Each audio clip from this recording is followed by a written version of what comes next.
20 teenagers. One small house in England. A Japanese mum who had absolutely no idea what British teenagers actually want at a party. And an AI. This is either a great idea or a complete disaster. Possibly both. The dog, for the record, had no doubts whatsoever. She'd already claimed the sofa. She had absolutely no idea what was coming. Before we get to the party, you need to know why any of this started. It started with a film. Legally Blonde, to be specific. Mia's daughter watched it, fell completely in love with the idea of becoming a lawyer, told everyone, made a plan.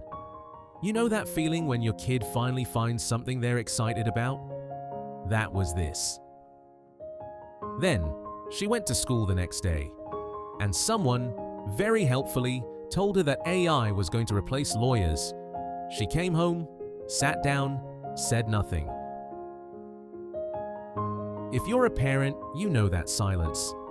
It's the worst kind. Mia didn't have a perfect answer. She's not a tech person. She's not an AI expert. She's a 50-year-old Japanese woman living in England, raising a daughter on her own. But she had a question. Is AI actually here to take things away from us? Or is that just the story we've been told? The only way to find out was to try it herself. So she did, starting with the most urgent problem she had that week. Her daughter was turning 15. She wanted to invite 20 friends. Now, Mia has lived in England for years. But she grew up in Japan, and there are things about British teenagers that remain, to her, a genuine mystery. What music do they actually like? What do they eat at parties? How do you keep 20 15-year-olds entertained in a small house without it turning into a scene from a documentary you didn't want to make? She had no idea. But she knew someone who might. Mia had used ChatGPT before. A little, nothing serious. It was simply the one AI she'd actually heard of. So she opened it and typed what she actually needed to know. She added that last part herself. I'm Japanese, and I genuinely don't know. Which is either very honest or very brave. Probably both. The answer came back in seconds. Teenagers in groups of 20 will naturally split into smaller clusters. Don't try to force everyone together. Just let it happen. Food matters less than you think. Pizza and snacks are perfect. Keep it simple. But drinks have significantly more than you think you need. They will drink everything. Every single thing. Play the current UK charts. Don't overthink the playlist. They will start dancing on their own. You don't need to organize it. Just turn the music on and step back. And then, the most unexpected piece of advice. For 15-year-old girls, the most important thing at a party is not the food. It's not the music. It's not even the karaoke. It's the photos. Mia sat back. She thought about her daughter, about the hours she spends choosing the right filter, about how a bad photo can apparently ruin an otherwise good memory.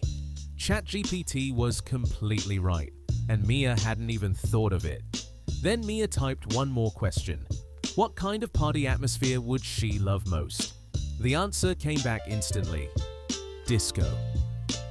She won't just want to attend the party, she'll want to perform. Mia sat back. That was exactly right, and she hadn't even thought to ask. This wasn't a search engine giving generic answers. This was something that listened. Something that, and Mia will be the first to admit this, surprised her, actually helped. Armed with a plan she didn't have to make herself, Mia got to work. She used what she already had. The gazebo with a heater, extra space sorted. The projector, music videos on the wall. The karaoke machine, warm-up done. Fairy lights, atmosphere sorted. She bought only what she needed. Balloons, pizza, snacks, and more drinks than seemed reasonable, which, as it turned out, was exactly right. There was just one more thing to figure out: what to do with herself. In Japan, this would not be a question. The mother is the party. She cooks, she serves, she refills, she worries visibly for approximately 6 hours. Mia had planned to do exactly that. Then her neighbors intervened. "Go to ours," they said. "You being there will ruin it. We'll call you if anything explodes." And so, on her daughter's 15th birthday, Mia walked next door with Coco. Both of them exiled from their own home by 15-year-olds. While 20 teenagers took over her living room, Mia sat in her neighbor's living room. Coco sat next to her, both of them eating fish pie from a ready meal. For the record, this is not what a Japanese mother does at her daughter's birthday party. This is, however, what a very sensible person does. She's still not sure which one she is. Saturday arrived, 20 teenagers arrived with it. They split into groups, exactly as predicted. They talked, then the right song came on, and they danced.